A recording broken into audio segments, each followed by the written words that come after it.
Welcome. Over the course of the last 5 years, Michigan educators from all walks of life, including intermediate school district, regular school districts, universities, content organizations, all of the above, have been hard at work updating Michigan's K-12 social studies content expectations. The result of that hard work is now out in the field for Michigan educators to take a look at and start implementing in their classrooms. Over the course of this school year, you will have the opportunity to come here and hear directly from some of the people involved in the professional learning and rollout of the new Michigan standards across the state, and hear a little bit more about what's changed in specific grade bands or courses. We're joined this month with a guest who's going to tell us a little bit about the bird's eye view of what's changed universally K-12 with Michigan's new content expectations for social studies. Go ahead, please introduce yourself. Hi, I'm Gabrielle Likavec, the co-coordinator of the Michigan Geographic Alliance at Central Michigan University, and a member of the Social Studies Collaborative that's working together to provide professional development around the new standards for teachers across Michigan. Great. And I am Dave Johnson, who is the shared social studies consultant for every ISD in Northern Michigan. And we're both happy to talk with you guys today. So Gabby, tell us a little bit about some of the universal changes that have occurred K-12 across the entire document. So not much has changed in the standards. They are actually very similar to the 2007 standards as far as scope and content go. They still have examples, which are just that, examples that teachers can use to guide instruction. A big change, though, is that they have included the C3 framework as a guide to instruction. This encourages teachers to help students ask why, not just how or what. There was also a lot of effort made to make sure that examples and language are very inclusive and are appropriate and representative of students all across Michigan. And there was also some changes in structure, which allows students to look at multiple perspectives and examine issues from many different sides. Great. So tell us a little bit more about one of those terminology changes. What's a good example that Michigan educators will probably see right off the bat? I think one of the changes that you'll notice right away is that instead of the term American Indians, throughout the document it's been changed to Indigenous people. This was done in consultation with the tribal communities and the tribal education specialists to really respect the tribal nation's view of themselves. Great. So if we're going through and we're going to go in sequence, let's talk a little bit about what has changed in the kindergarten through fourth grade standards. So not much has changed in the kindergarten through fourth grade standards. The scope and the content and organization are very similar to what you'd see in 2007. There were more inclusive examples added. There were some changes to terminology to strengthen academic vocabulary. There was also some changes to terminology to make sure that that was inclusive as well. One of the changes that you will see is in the economic standards in elementary. The standard that was previously about the circular flow model is now broader so that the circular flow model is an example. But there are also many other ways that you can focus on the role of money in the exchange of goods and services. Okay. So if we move up in the course sequence away from kindergarten through fourth grade, I think the next place we would stop would be fifth grade, which kicks off 3 different grade levels worth of studies of United States history, one in fifth, one in eighth, and one in the high school. Can you tell us a little more about what's changed universally in United States history and geography? So United States history and geography didn't have any dramatic structural changes. They didn't have any major additions of content. There are a few places where you're going to dig a little bit deeper into the meat behind the standards.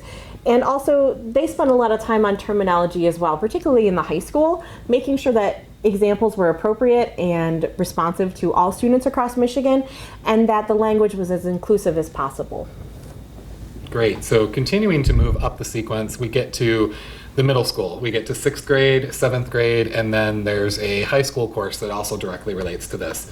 So I think one of the bigger changes that people have noticed over the last 5 years during the development of these standards is what exactly is going on with world history and geography. So there's been some pretty huge changes in 6th and 7th grade.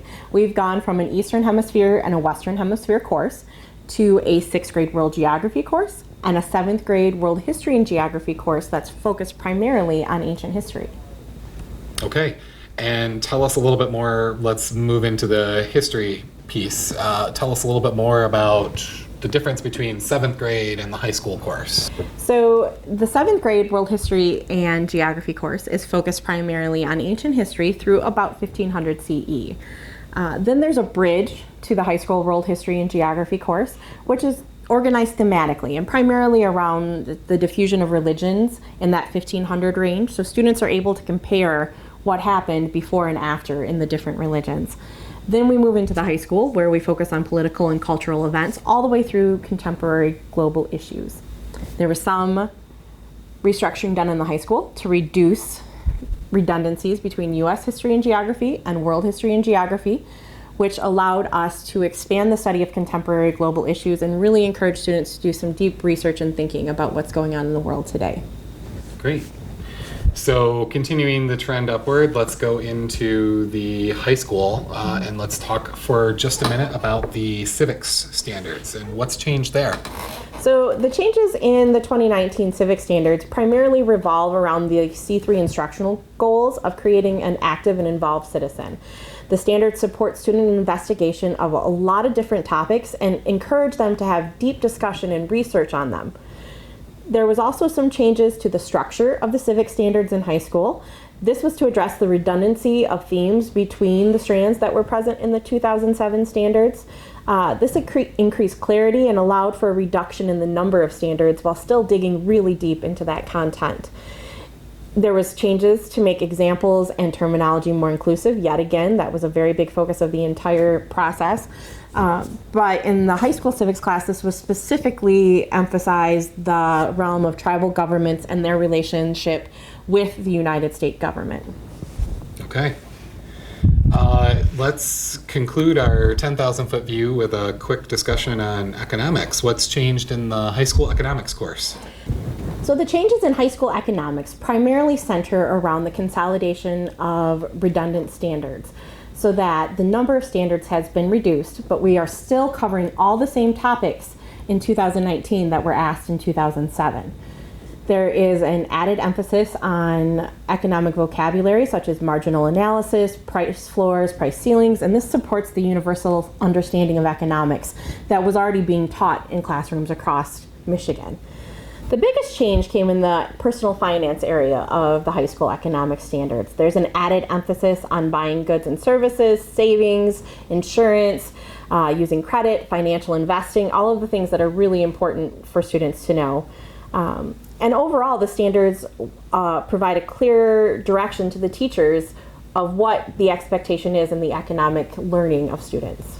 Great, great. So what can we expect over the coming months in terms of what's going on statewide to help roll these new standards out to teachers, and what does that mean for classroom teachers? So the website here is obviously a great resource. There's links to partner organizations, which will have some exciting new things going on with the standards.